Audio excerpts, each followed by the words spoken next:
Hi friends, இன்றைக்கி நம்மளுடைய சேனலில் டிஎன்பிஎஸ்சி குரூப் 4 குரூப் 2 ரிலேட்டடாக ஜிகே கொஸ்டின் வித் ஆன்சர்ஸ் தான் பார்த்துட்ருக்கோம்.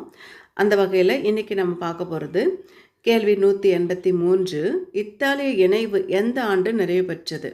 இத்தாலி எப்போ இணைந்தது அப்படின்னு பார்க்கும்பொழுது 1870 இணையுது. ஆப்ஷன் ஏ தான் கரெக்டு. கேள்வி 184. நவீன ஜெர்மனியை உருவாக்குனது யார்?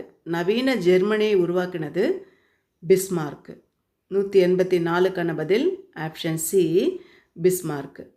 கேள்வி 185.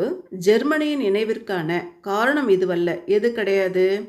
கரிபால்டியினுடைய உதவி ஜெர்மனி இணையறதுக்கான காரணம் கிடையாது. டி தான் கரெக்ட்.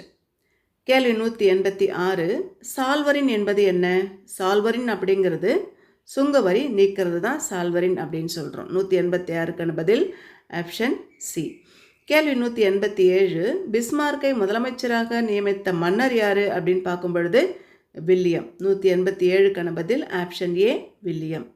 கேள்வி 188.